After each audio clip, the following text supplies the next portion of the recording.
Barkadahan. Months pa lang, di ba? Anong masasabi mo sa, sabihin na natin, barkadahan sa sayo? Ayun. Barkado na pala sila, tropa na sila eh.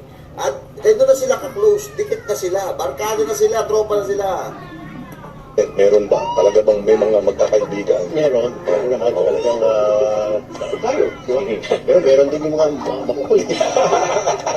O bakit? Kay Diggs na si Kiko Pangilinan na yata ang pinaka, ayun, yun, pinaka, Patahin mo ad hominem eh. Oo nga pala, Baka sabihin hindi mo sa akin galing, ad hominem, yan sabi niya, si Kiko Pangilinan na yata ang pinaka-bobong abogado sa balat ng lupa. Alam mo kung bakit ko lang pinaano yun? Opo. Hindi para kay Senator Senator Kiko yun. Oho. Para lang malaman ng tao na pareho na sila ngayon sa minority. Oho, magkakampi na sila Oo. yun, kasama na. Hindi mo pwedeng balikan yung pinagsasabi mo sa mga kasama mo. Oho. Pagkatapos sasabihin mo na ako wala naman ako sinabing masama, ako pa yung nag-a-ad hominem, ikaw ngayon pinagsasabi mo. Yan ang pinakamabuting halimbawa ng ad hominem. Yan ang talaga, At ngayon, dito po. nakisama ka pa sa kanila. Oh. Sang-ayon po ko kay Tatay Diggs na si Kiko Pangilinan na yata ang pinaka, ayun, ayun, pinaka, Patahin mo ad hominem eh. Oo nga pala, Baka sabihin hindi mo sa akin galing, ad hominem, yan, sabi niya, si Kiko Pangilinan na yata ang pinaka-bobong abogado sa balat ng lupa. Alam mo kung bakit ko lang pinaano yun? Ulit-ulit na sinasabi na ito ang batas.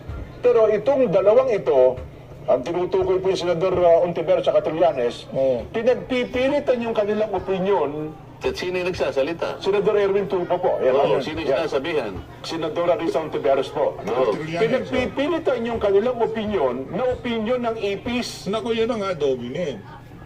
Ito pala mahilig mag-adominem itong ano na to, Eric Sylvester na to.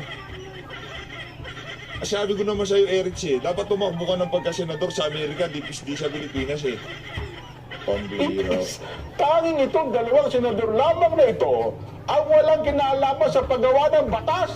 At alam nyo lang, tumira ng tumira at maging source ng fake news.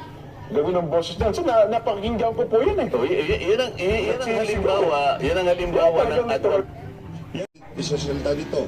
Wag ikaw nasa Senado, ikaw ay gumagawa ng batas. Think, di ho ba? Pinapaswelduhan po namin kayo para mag-isip, hindi para magngak-ngak at magdaldal. Pambihira pala mag-ad hominem itong si ano. Think, matindi pala itong si Eric Sylvester. Uli, Oh, Sherwin, Sang-ayon po ko kay Tatay Diggs na si Kiko Pangilinan na yata ang pinaka, ayun, Pinaka-bobong. Yan, bobong. Ad hominem yun eh. Ano ba naman to si yun, pinaka, pinaka-bobong, abogado sa balat ng lupa. Ad hominem. Patahin mo ad hominem eh. oo nga pala, Baka sabihin hindi mo sa akin galing, ad hominem, yan, sabi niya, si Kiko Pangilinan na yata ang pinaka-bobong abogado sa Yan. balat ng lupa. Kumpletuhin natin. Alam mo kung Kasi yung sa social media. Kasama ni Kiko Pangilinan, mga sandabukal din ng mga pulpol na senador. Ad hominem na naman yan. Ito talagang si Erwin Tulfo. Yan ang mga banat mo. Ad hominem yan. wala talaga Yung mga pinagtatanggol mo, ngayon naman, yung mga binabanatan mo dati, ngayon naman ginodiyos mo. Yan ang problema pagkakasama ka sa malitagang. example ito kung paano mo sasabihin ang isang bagay. Oo. Pag ikaw nasa Senado, Ayan. ikaw ay gumagawa ng batas. Think, di mo ba? Pinapasweldohan po namin kayo para mag-isip, hindi para magnaknak at magdaldal. Masakit ang mga salita Masakit. Oo. Yan talaga, ad hominem yan eh. May pagkakups talaga tong si Erwin Tulfo, no? Siguro naman ay nakakalap tayo ng napakarami ng ad hominems. Yun ang Mga halimbawa po na mga kababayan, halimbawa lang po ito na ipinakikita namin, huwag po ninyong gagayahin. mga Wag, kababayan.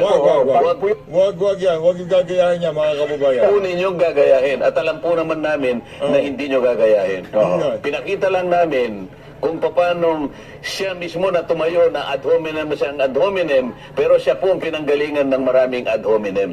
Yan po ang gusto lang naming sabihin sa inyo. Yan.